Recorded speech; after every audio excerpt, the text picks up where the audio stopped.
Hello and welcome back to History for Atheists. My guest today is Dr. David M. Perry. David is a medieval historian and author of several books, including The Bright Ages, A New History of Medieval Europe, and the forthcoming Oathbreakers, both co-authored with Matthew Gabriele. He's taught medieval history at Dominican University and is currently the Associate Director of Undergraduate Studies at the University of Minnesota. The Bright Ages sought to refute common misconceptions about the Middle Ages and counter the misconception that this period is a dark age of unrelieved brutality, ignorance, oppression, and backwardness. So today, David and I will be talking about the concept of the medieval period as a dark age, the origins of this idea, and why it's a poor way of understanding a complex 1,000-year period of history. So, David Perry, welcome to History for Atheists, and thank you for coming on the channel. It's a delight to be here. Now, I've been a bit of a fan for a while. I've been following you on Twitter. I follow your blog, and I've read The Bright Ages, New History of Medieval Europe, which I loved. But what we're going to talk about today is the concept of the Dark Ages, and obviously your title with your co-author is very much aimed at sort of, a bit of a poke at that concept. As we were just discussing before we started recording, the concept of the Dark Ages is something that my fellow atheists really love. So they have this, many of them have this, I'd say rather quaint view of Western history, which is that there was a good period, the Greeks and the Romans, then there was a bad period, the Middle Ages, which was the Dark Age, and then there was another good period, the Renaissance, the Enlightenment, and then us. And religion dominated the Dark Ages, and that's why they were dark. And if we aren't careful, we will be dragged back into the Dark Ages by religion. I think you and I would agree that there's all kinds of problems with that conception. It's certainly a very old-fashioned conception, but I find people get quite angry with me when I try to tell them that the idea of the Middle Ages as a dark age is outdated. How would you summarize, or how would you explain to someone why that conception doesn't work? Yeah, I mean, as you say, that really is the driving idea behind the book from the very first conversation Matt and I started having about it, that we encounter this idea all the time. We encounter it in the classroom, we encounter it on social media all the time. Although it has not been a dominant idea in academic circles for decades now, if not longer, it's still the dominant idea. And it's just not any more true for this 1,000-year period. And the whole notion of taking 1,000 years of history and trying to call it an age at all is, I think, a flawed idea. But it's just not any more true for the years 500 to 1500 or 400 to 1300 or however you want to draw it than it is for any other period of human history. That human histories are always messy. They're always human. They contain periods of general stability and periods of general instability for different peoples at different times. Whenever I hear someone say Dark Age, or for that matter, Golden Age, I always say a Dark Age for whom, or a Golden Age for whom. That these are the questions that we need to ask, and not ever take a big chunk of history and try to make it one thing. Yeah, that makes sense. So is there any validity, do you think, to the term at all? Is there any validity to describing any period of history as a dark age?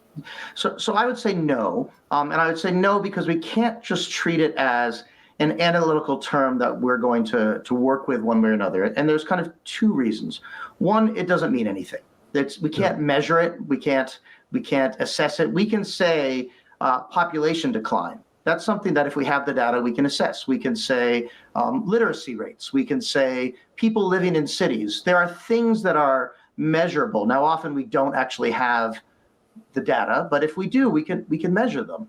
What is a dark age, and how would we measure that? How would we know if that was something that was true or not? It's inherently subjective. What do we value?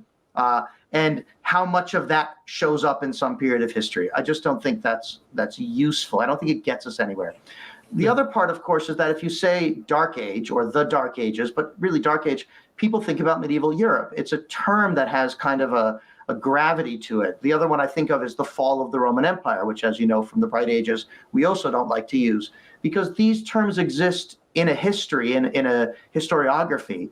And anytime you start using them, you are sucked into that conversation that pre-exists. And maybe you're sucked into it to reject it, or sucked into it to, to build on it or whatever. But you can never use it in kind of a neutral fashion. So it's just not language.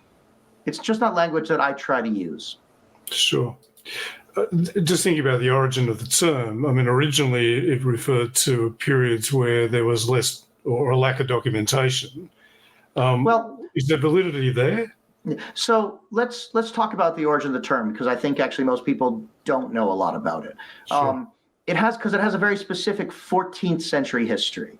So we're talking, what is that, 600-700 years of people talking about Dark Ages. And actually before that, early Christian thinkers defined the Dark Ages as the period before Christ, right? That was the darkness period. And then Petrarch in the 14th century takes that concept and redefines it to say, post-Rome, basically up to him, is darkness. That there are smart people during the Middle Ages, he wouldn't deny that, but they're shrouded in darkness, and now here he is in the light. So that's really the original conception, is Petrarch saying, look how great I am and my friends are. We're reading Cicero, we're writing new kinds of poetry. We are out of the Dark Ages, guys. I'm not a big fan of Petrarch, but that's sort of what he's saying, and then it carries on from there. Right now, the people who don't accept the Petrarch model or the general 1,000 years of darkness model, they do focus on this period after the Roman Empire and say that the real issue here is that there is a lack of sources, that we just don't know that much, so that's why it's shrouded in darkness. And I have to tell you, I don't like that either. And part of it is for the reason I already said, that then you can't just say Dark Ages, but I really only mean England from 472 to 637, right? Because you're still tying into that Petrarch, that Edward Gibbon, that modern conversation, the William Manchester, A World Lit Only by Fire. You're still tied into that, even if you're trying to narrow it. And second of all, why bother, right? We can say this is a period with less documentation, so we can know some things, and there are other things we don't know. That is a conversation we can have that has evidence and data and all the other things that we as social scientists or humanists should want to have, right? It's not about feelings. It's not about value. It's saying, in this period, we have more of these kinds of written records. Then here's a period in which we have to rely more heavily on archaeological material or conjecture, or reading one kind of source to try to answer a very different kind of question, which is something that as a medievalist I'd love to do all the time, because we just don't have the kind of evidence. That's a real conversation that sensible, serious people can have, as opposed to Dark Ages, which I just think is not. Yeah, gotcha. So maybe just to play devil's advocate a little bit, because sure. I have this conversation online regularly. So one of the things that people do is they will talk about the whole Middle Ages as a dark age. And sometimes they'll push the end of this dark age right up to the Enlightenment. So that gets it all the way up to the 18th century, which is kind of crazy. But when you push back a bit and you show them pictures of Saint-Chapelle, you show them the Tres Riches, the Duc de Berry, you show them Chaucer, you remind them of Dante. And then you talk about things like mechanical clocks and the technology of the Middle Ages, the invention of eyeglasses, and that's what we're both wearing a medieval invention right now. Then they say, but as you say, we're not really talking about that period. We're really talking about the earlier periods. There's a bit of a Mott and Bailey here. They retreat to, it's that period directly after the Roman Empire. So then it becomes, as you say, a conversation about what we value. But one of the things that's often invoked is the idea or the contrast between this debate about the nature of the fall of the Western Roman Empire. Right. Because as you'd be aware, Brian Ward Perkins a few years ago brought out his book, which was a bit of a counterblast to the idea of continuity, and said, no, it was a catastrophic and chaotic collapse. At the beginning of this period around 300 AD, people were living with hypercourse central heating and tiled roofs and and we're importing wine from the Rhine in Spanish-made amphorae. By the end, they were living in thatched huts with a dirt floor. That's a dark age. How would you respond to someone using, maybe not Brian himself, who I think is a bit more nuanced on this, but someone using Brian Ward Perkins to say, yes, it was a dark age. You're just trying to pretend. So there's a bunch of different pieces. First of all, there's definitely major changes, and in some places it is quite catastrophic. When you read the sources, that is only a conversation in some of them. And so, and it depends on where we're looking. I think there are definitely some spots in England that had, as you say, central heating and then didn't, and that's not so great. But often these conversations are about sort of trying to keep the evidence that works and then cut out the evidence that doesn't. So, for example, I study medieval Italy. That was now I do a lot of work, but in graduate school and in my scholarly work was medieval Italy. Medieval Italy has cities the whole time. There's never a dearth of urban environments. The city of Ravenna, that's where we open our book. That's what that pretty blue mosaic is on the cover. In this period of collapse, these amazing pieces of artwork that stand the test of time as some of the most, we talk about Sainte-Chapelle, which we also discuss in our book, but I would put Ravenna right next to Sainte-Chapelle if we're just looking for things that are aesthetically beautiful to us, to me, aesthetically beautiful to me right now. I think we can look at contingency. And sometimes I definitely there was no fall of the Roman Empire because I'm trying to make an argument, but there definitely were moments of real political and economic transformation in which people's lives were disrupted.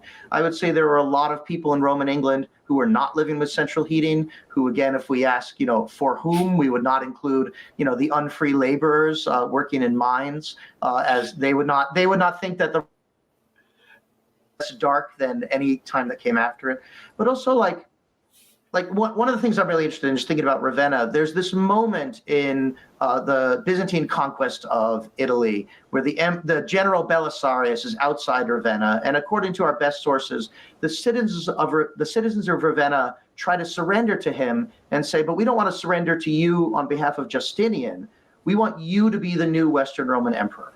And there are lots of reasons why he said no. He did say no, assuming this happened, which I think the evidence is pretty good. But imagine if he had said yes. Here we are in the 6th century. The Roman Empire has fallen. It's the fall of the Roman Empire 100 years by this point, or however long, right? For decades and decades. But suddenly there's a Western Roman Emperor again. What would be different suddenly in the 530s than had been in the 370s? Not a lot, because suddenly you'd have a new Western Roman Emperor. That didn't happen. And there's a lot of things that didn't happen.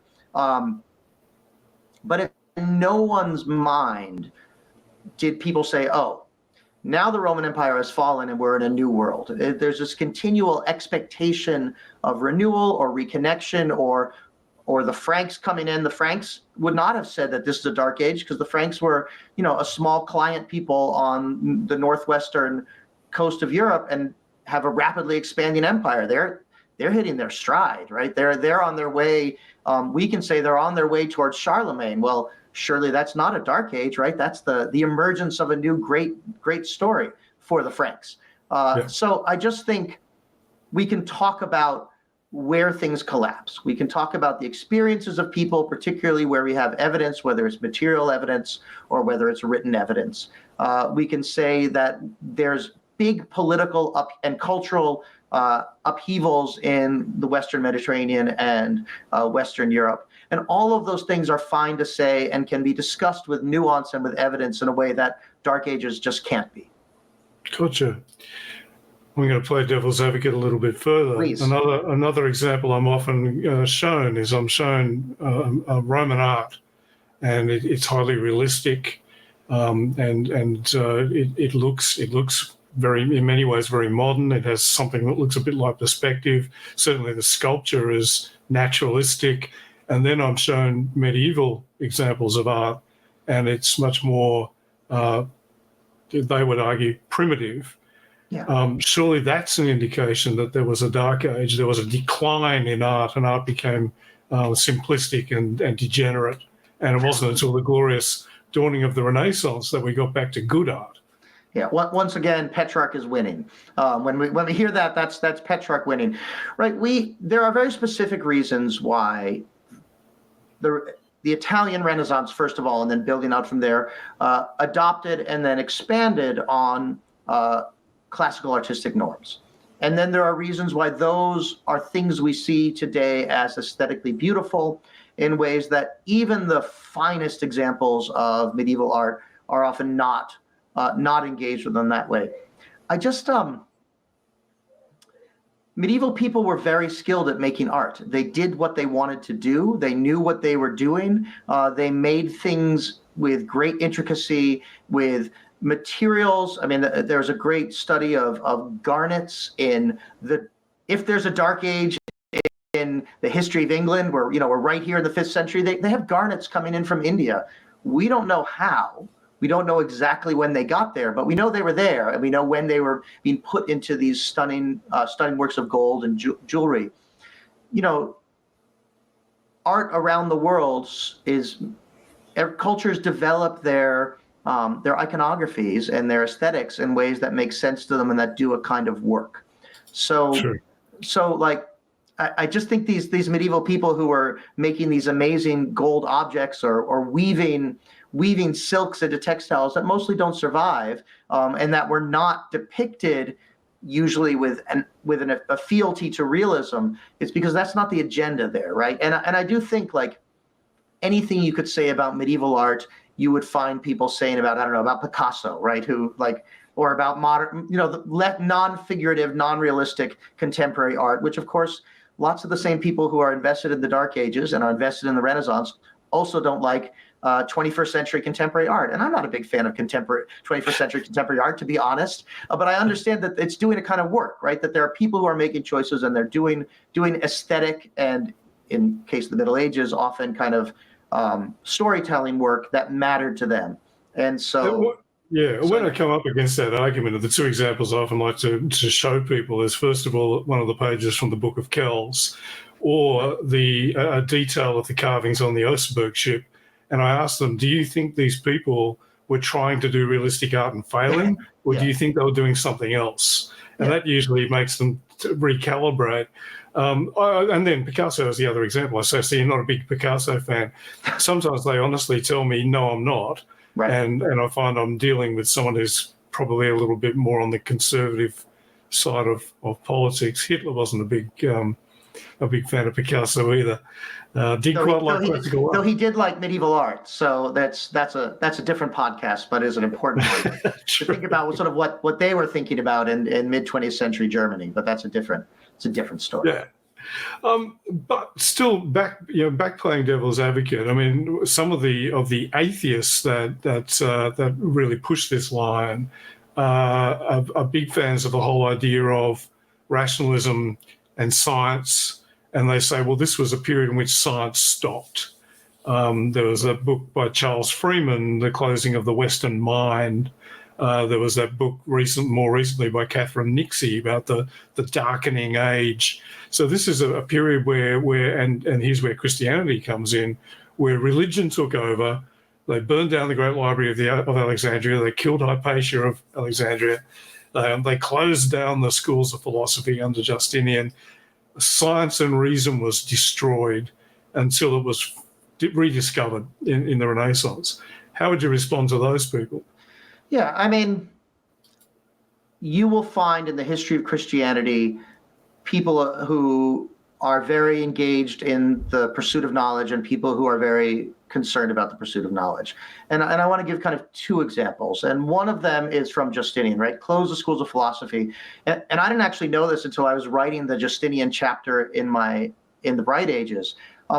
They were experimenting with like earthquake control and flood management at the same time as the schools of philosophy are being closed. So if we're going to say, well, Dark Ages, Justinian shut down these schools, what do we do with people doing, geoengineering in 6th century Constantinople? I feel like that feels pretty scientific to me. And similarly, I study Venice. So the entire history of Venice is about trying to maintain an equilibrium in the relationship between the islands and the water. You need just enough fresh water coming in so that you don't get a swamp filled with malaria. And you need, but you're not too much water because then you get floods. So they're building islands. At one point, they seize a part of the mainland so they can move a river so that the river shifts. These are people very concerned with knowledge. But also, this is skipping forward a little bit, there's these famous moments in which Paris bans the reading of Aristotle. So you can say, aha, bad Christians are against philosophy. And that's true, it does happen, and it's worth understanding what's going on there. But at the exact same moment, the University of Toulouse, which is just as medieval, right, and just as French and just as Christian, says, hey, now that Paris has shut down Aristotle, guess what we teach here in Toulouse? We teach Aristotle. Come south. It's just, it's a very short drive today. It's still not a long ride, even in the 13th century. You can study Aristotle here. And so what I say to that, and then there's there's the wonderful book, The Light Ages, that came out a year before our book. We did not communicate about those titles, but it's a great book on the history of science. So there are other people who really study that specifically, right? But yeah, I just want to say that the medieval people who ban the teaching of Aristotle and the medieval people who promote the teaching of Aristotle are both equally medieval Christians. They have equal claim to that. So then our narrative gets messy. Yeah. Seb Falk, who wrote The Bright Ages, has been on the channel. And, The Light Ages. He's The Light Ages. He's a great guy. Yeah. I mean, and again, I was playing devil's advocate. The thing about Justinian is that he didn't close down all schools of philosophy. He closed down very specific ones which were vehemently anti-Christian. So it's actually interesting that they were still going at all in the 6th century, long after Christianity had become dominant. But there were still schools of philosophy in his empire, and they still taught the classics. They just didn't preach against Christianity. So I think that's actually kind of reasonable. But on the whole thing of science, you're right. It never stopped. But in fact, if anything, the reason we can actually read any ancient science at all is that there were Christian scribes who copied it. The example that people often try to use is the Archimedes palimpsest. And they say, this was scraped off and replaced with a prayer book.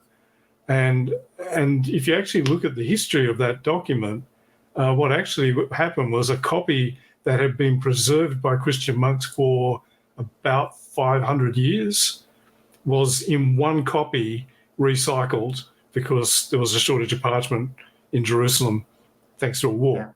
Yeah. So which monks are we valuing? Are we valuing the monk who scraped it off and holding them up as the example? Or are we valuing the monks who were copying that document, that text for centuries so that he had a copy in the first place? It's all a matter of focus. The example I think of about this, I mean, all these people doing this work, right, including the Book of Kells, these people get to count. It's not that the people making the Book of Kells were the only good artists, right? They're surviving, but if they survive, lots do. The people making the mosaics in Ravenna or later in Venice, not that much later, right? There's the very popular book, The Swerve, which Pulitzer Prize winning, book awards, all these things. Obviously, a level of success that I can't even dream at, right? So Greenblatt wins, and there are really interesting things about there. His biographical work about this bookseller Poggio is really interesting, but Poggio discovers Pliny's Natural History, and for Stephen Greenblatt, this makes modernity happen. But the reason he discovers it is that not just for 500 years, but for 1,000 years, monks had been copying and preserving this document. And yes, they presumably read it. They did not build a whole new theory of human relationship to the natural world based on this document, right? Yeah. There is change. The Renaissance, there are people thinking interesting things and writing it down, and that's great. But it's not an accident that source gets maintained for 1,000 years, so that it's there for Poggio to find. Yeah, And I wrote a review of The Swerve at the time because that book was so infuriating, and noted that actually if you read his book very, very carefully, there are footnotes and sort of little sidebars where he kind of hedges his bets. So when he's talking about how Poggio found that the manuscript of, I think it was De Rerum Naturam, Lucretius. Yeah, that's right, yeah. He then has a little footnote and says, of course, there were some other manuscripts, and lists about like 4. It's like, well, maybe that was something you should have explored a little bit, Steve. Yeah. So, if this was so amazing. Yeah. There's a wonderful scholar at the University of Chicago named Ada Palmer who does sort of classical reception. She's also an award-winning science fiction author, writing really quite strange and marvelous, sort of relatively near future, pseudo-utopia kind of writing. It's really interesting. She worked as a research assistant for Greenblatt, and I think when we find those smart footnotes, I always think it Ada has never confirmed this to me, but Ada's a historian and a brilliant researcher, and I always think that was her putting that footnote in. But she's never she cannot confirm or deny. I've never asked her to, but I think about that a lot. That you have this brilliant grad student, really one of the most brilliant people I know, writing these notes, and Greenblatt's like, well, that doesn't really fit, but I'll stick it in a footnote and keep going. Just yesterday on Twitter, someone brought up Greenblatt, and I pointed out that I think it was 2 years ago, someone wrote an article saying, wow, actually, it looks like Greenblatt's book wasn't very accurate. It's like, really? I think we medievalists were pointing that out when it came out, when it was winning plaudits and winning Pulitzer Prizes. Yeah. But, David, something that I'm often accused of is, even though I'm an atheist, and I know that you're not a believer as well. That's right. Secular Jew, I think. Is that correct? Yeah. Yep. I'm very and raised Unitarian Universalist, which, if you're in the United States, does not mean a great devotion to any theological position, but rather to shared common values. So that's how I was. But apparently, we've all been captured because we're medievalists. We've all been captured by the Catholic Church. Secretly, what we are is apologists for the Catholic Church. So, will you confess now that you are actually a secret Vatican operative? Or is that actually not entirely true? It is not entirely true. It reminds. I was once doing a radio program in Chicago. There's a big Greek population in Chicago about the Crusades, and I was working for a Catholic university at the time. And my the other guest was an expert in medieval Egypt, but also working for a Catholic university. And a local Greek person called up to accuse us to basically blame us for the Crusades as agents of the Catholic Church. So it's not the first time I've encountered this kind of thing. There are waves of scholarship, and there was a long wave of scholarship really developing out of Marxist history that wanted to look at religion as either a kind of a smokescreen. So that, for example, the idea that the Crusades happened only because of economic issues, or chiefly because of economic issues. Yeah. Or then the next step is to look at religion as, this backwards idea that is at the root cause. So either religion is not the cause, or it is the cause, and that's bad. What I try to do, and this isn't innovative to me, but innovative to sort of a generation of scholars, is to try to take ideologies and cultures and institutions on their own terms as human institutions of people who were as rational about things as anyone else. That's not to say that we're all rational beings, but that they can be, right? Humans who are thinking about these things and making arguments.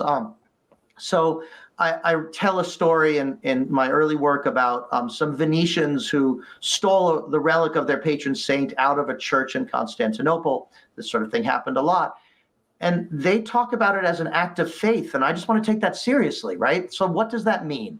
Does that mean that they're just making excuses? Does that mean that they're religious fanatics? Does that mean that they're lying? Or does it mean that there's some complex human thing going on there? And I try to take that. I try to take that seriously. There is this project of sort of religious history, and there are lots of the pushback that I get and that my co-author Matt gets are from people who just don't think it's that significant, or who think that you could just say, well, they were religious, period, and then talk about whatever the thing is important. And we disagree. We think the project of religious history as a pathway to understanding how people made sense of their world and how people continue to this day to make sense of their world is a really important historical project that we will defend doing. Absolutely. But it is important not to be an apologist. I would say, and I'm not going to name names in this case, that there are a number of conservative Catholic historians of the Crusades who are to a greater or lesser extent apologists for the Crusades. Some of them want to go so far as to say they were good. Yep. Others of them want to say just it was understandable given the bad things that Muslims did, or any number of other kinds of statements. And I'm very uncomfortable with that. And I can't have dinner with some of these people anymore because of the words we've exchanged. And I'm comfortable with that too. I'm comfortable with, saying this is a line. I don't think we have to. I think we can do the work of history, which is to understand how people understood their world as complex humans, and then try to go from there. True. And look, we won't name names, but I think I know who you're talking about. Probably not a genuine scholar of the Crusades, but Rodney Stark wrote a book called The Case for the Crusades that I wrote a fairly scathing review of at the time. But online, we're seeing a hell of a lot of that apologism for the Crusades, this sort of triumphalism, talking about how we need a new crusade and how framing the Crusades in terms of modern politics, which has always happened. I mean, Absolutely. That's always happened in the past, but it's still very uncomfortable and something that I think historians need to push back on, because it's anachronistic and it's also kind of politically tainted. Yeah. But I know exactly what you're talking about there.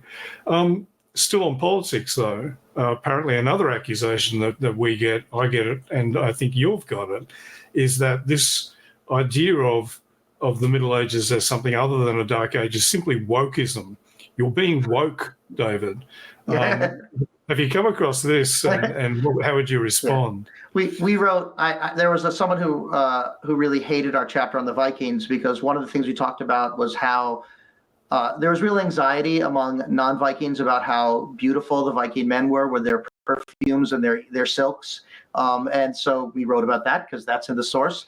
And also the status of women in Scandinavian society, of free women, is complicated, but often involves a lot of agency, including economic and political agency, in ways that are not always seen in other places, or for which we don't have evidence. And we just have a lot of evidence for this. So we were accused of writing about sexy feminist Vikings. And I remember that one, obviously, because I was just so delightful as an accusation, because they may have been sexy. They were not feminists, but the history is more complicated, right? And, I just try to say what the sources say, which is that the world of medieval Europe is connected to the broader world. People often knew about it, even if people who didn't travel, they encountered goods from the rest of the world. They knew the world was round. People had agency. There were, the Mediterranean is part of this story, and the Mediterranean is full of Muslims and Jews and non-Catholic Christians and people with brown skin, and tension about that sometimes, both racially and, sort of early ideas about race, and certainly issues about tensions around religion and religious identity and all these other things. But this is part of the history, and it's just there. And the people who said it wasn't there were people who in the 19th century had these very specific nation-building projects, fully endowed with sort of the modern ideas about nation and about race and about identity. And so they wrote that back in the Middle Ages, and it's just not what's in the sources. It's just not what's in the sources. And I just have to, whenever someone accuses me of being woke, I just say, which again does happen, or making the Vikings sexy and feminist. I'm like, it's right here, right? This is I have to look up the citation, right? But this is an English text saying, good gods, those Viking men are so beautiful with their perfumes and their silks. I mean, it's just right there. Or there's a law code, and the law code says this is how property rights work, and it includes property rights for women. This is how divorce works, and it's not 21st century gender egalitarianism, though. That would be neat to find, but again, that's not what the sources say either, right? But they say something, and it's complicated and messy, and that to me is my job as a historian, to say, no matter who it makes happy or pisses off. There's definitely things about the Middle Ages I don't like that I wish weren't true. They say and do things that make me very unhappy, and they justify them, and that's part of the work too. Sure, but not only were you woke with your perfumed Vikings, but according to other critics, you were not woke enough. There was one particular critic who I will not name, who got quite a bit of notoriety before accusing you of focusing too much on Christianity in the history of the Middle Ages, and not centering the Inuit people, who apparently were extremely important or something. You made them peripheral. I would have thought they were reasonably peripheral, but yeah, so it seems like you can't satisfy anyone, though. That's not a conversation I want to go into detail about, except to say that no one has to like my book, and that's fine.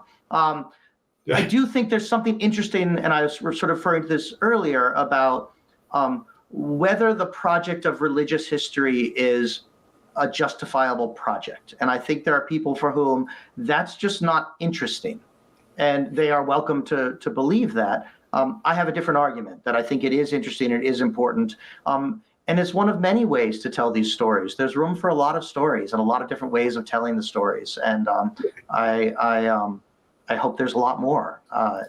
That's really what I come down. No one has to like my book. I hope there's a lot more. That's really what I want to say.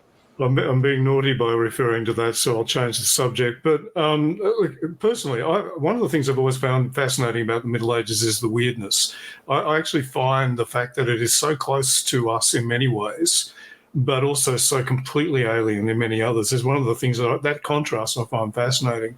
As an undergraduate, my undergraduate lecturer, Rodney Thompson, who was a great paleographer, but a very amusing lecturer, some of the fun of his lectures was him poking fun at the religious stuff, but he did it in a way that really helped us to understand how different the world was. And so it wasn't just, weren't these people stupid? Weren't these people stupid? Right. It was, look at how strange this is. Monks from one monastery in Ireland literally going to war over a manuscript with monks from another library, another monastery in Ireland, which is bonkers and so completely against our conception of what monks should be doing.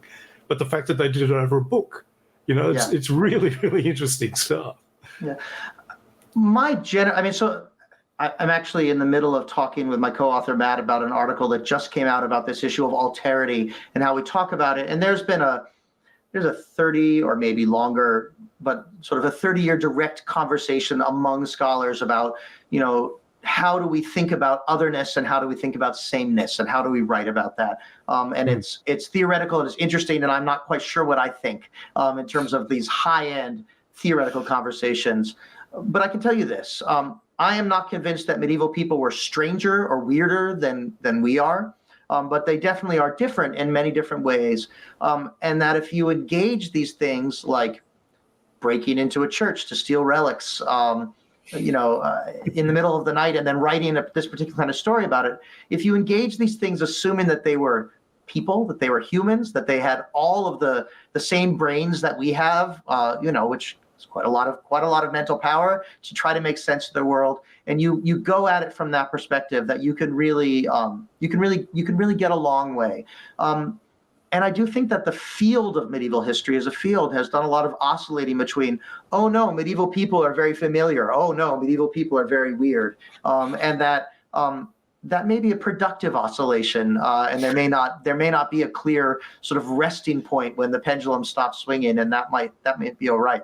But they definitely saw things and understood things and talked about things in ways that we don't. And I think it's important and fun and useful to get into that and try to see their texts from their own perspective, or to go into often what survives, of course, are sacred spaces, to go into a medieval sacred space that more or less survives as a medieval space, and really try to think about it as, how would these images interact with each other? Let's think about candlelight. Let's think about smoke. Let's think about incense. There's wonderful new scholarship on medieval soundscapes. A scholar in Stanford now some years ago recreating the soundscape of Hagia Sophia as it would have sounded during the Byzantine Empire, and then playing music and trying to figure out what would you have heard, right? it is not that it is a very alien landscape in terms of the senses, but they're using the same senses we have to interpret it, and that can be it's in that tension that I find a lot of my own work is very satisfying, but also just reading my colleagues and learning more about how they're figuring these things out. Sure. You mentioned before that this concept of the Dark Ages, of the Middle Ages as the Dark Ages, is something you come across in your teaching with students. Oh, yeah. And I imagine again, my undergraduate lecturer began our first lecture saying, think about the Middle Ages, and then said, now forget everything you just thought about because it's all wrong. Yeah. And he kept referring to that every time he touched on something where he was debunking a myth. How do you go about doing that with your students to try and get them to reframe and to rethink so that they're more open to the real period? Yeah, I go about it a bunch of different ways, but one of them is I try to find stories, texts. They don't have to be. They could be literary. They could be anything in which you can start to see the people, really see the people, and then think about them. And often texts in which you might read them one way, and then given more information, you might read them another way. Like say Procopius's famous anecdota about Justinian and Theodora, which involves descriptions of the empress before she was an empress performing a live sex show with geese. So students pay attention to that one, although some of them would really rather I didn't talk about that in class because I'm now very old and they don't like it. But then, so you take that and then you start actually talking about these people as people who are writing these sources. And would you believe what you read in America, it'd be the National Enquirer about J-Lo. But then we know things about Theodora, and we know things about sex, and we know in the 6th century Byzantium, we know things about prostitution, that we have these sources and we can start trying to understand these people as whole people. And once you get them to kind of a whole person, then the rest of the work is easy. I don't think it's a problem. I think basically every medieval historian, and I use historian broadly, not just people in history, PhDs, right? But historians, we all do some of that work, and students are ready for it. But those are only the students who come to our classes, right? There are 12,000 people in the College of Liberal Arts at the University of Minnesota, and every other year I teach 20. So, and I have some colleagues who teach some too, right? But I teach a very small seminar of students who have self-selected to come into my class, and they are so ready for this conversation. Sure. But it's everyone else, right? It's the people who are just encountering Game of Thrones, or who are just picking up one of these books, The Darkening Age, or World Lit Only by Fire, or The Swerve, and who again are in their millions are reading these, and who are not in our classrooms. I'm not worried about the ones in our classrooms. It's how do we reach literally everybody else. Sure. And my problem is I'm trying to reach people who have got a definite ideological bias against the period, many of them, because of their bias against religion. Yeah. So that's really tough. I also come across people all the time online who just refuse to be told that medieval people did wash. Right. They did have baths. There were bathhouses. They didn't tip their crap into the street because they weren't idiots. Right. Some people are so attached to those sorts of cliches that they just tell me I don't know what I'm talking about. And they love their children, and they whole books on the subject. Yeah. They love their children. They ate good food if they could find it, right? They seasoned their food with herbs, right? Yeah, they didn't have pepper for a lot of it, but they had rosemary, right? Sure. You can make good food with the herbs that are just listed in a document about one of Charlemagne's villas. He's lists about 60 herbs. Well, give me that in a chicken. I will produce you an excellent meal. But also things like they were disconnected, though, that sometimes it's they were these brutes, but then also medieval people didn't really like sex, right? Or they were wildly fanatic. But they were also just using religion as a smokescreen to make money, or whatever it is. So often once you dig into these stereotypes, they're mutually exclusive. That too is a pathway to kind of dig your way towards something more complicated. Absolutely, yeah. That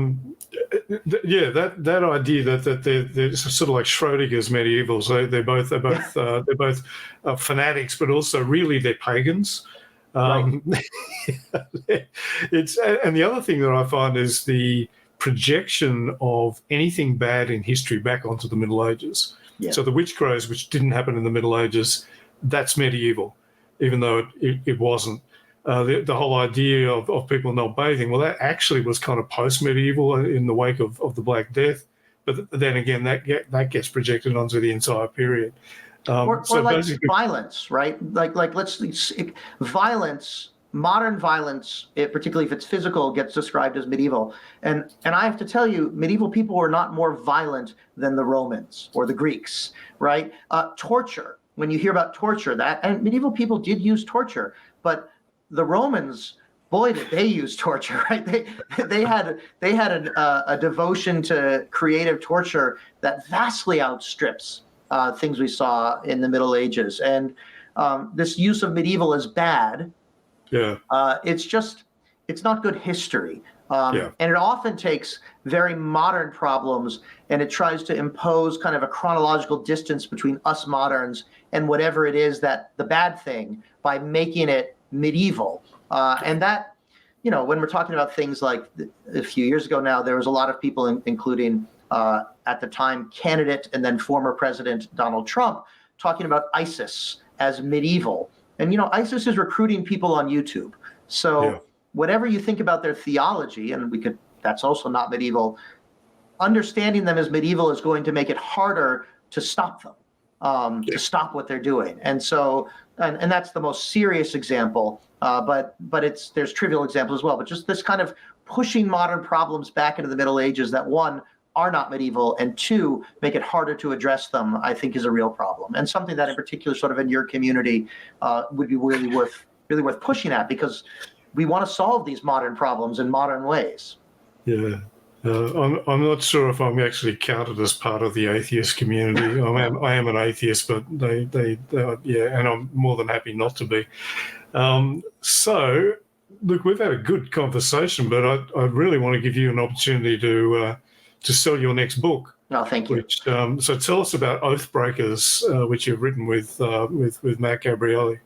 Yeah. So Matt and I, having done, we kind of reversed it. Mostly people do sort of small books and then do a big book. There are so many stories about the Middle Ages we want to tell, but it just felt urgent for us to work against this Dark Ages myth that we've been talking about all day. And so we wrote that book. But now we're turning to some of the stories. So the story of Oathbreakers is the story of the civil war between the grandsons of Charlemagne that take this Frankish empire and break it apart. But the story we're telling is that the Frankish Empire was always built on a foundation of lies. We think all empires really are built on lies about, in this case, who the Franks were, what their sacred purpose was, who they were as a people, who got to be a Frank, who wasn't a Frank, and that there are these cracks in this foundation really from the first coup that established the Carolingian Empire, that there are attempted coups against Charlemagne, against Louis the Pious. And so that when these things spill over into violence between 840 and 842, and there's a horrific civil war, and in one particular battle that seems to have left thousands and perhaps tens of thousands of people dead, the Franks react to it very much as, oh, how could this have happened? We were so great before, and now it's all fallen apart so quickly. And our argument is that it, in fact, was built in from the start, but also it wasn't inevitable. As you might imagine, I think a lot these days, I think a lot of us do, about how fast societies that feel stable can fall apart, but also that people make choices, and you can make choices that might change the outcome. So we're writing against contingency, but also looking at these deeper roots. So Oathbreakers, it's also really just a great story. These three brothers fighting each other, their dad, Louis the Pious, and his second wife reorganizing the court, accusations of witchcraft and infidelity, a guy named Bernard who keeps showing up in various moments and getting in trouble, but getting out of it until one day he doesn't. The Middle Ages are full of these stories, and people in general, even people who have taken a medieval history class or two, only know a tiny fraction of them. So I hope I hope that you read Oathbreakers and your audience reads Oathbreakers, and I hope that there's lots more of this kind of storytelling, maybe from me and Matt, but maybe from lots of people to come. Yeah, well, I definitely will. I've already pre-ordered.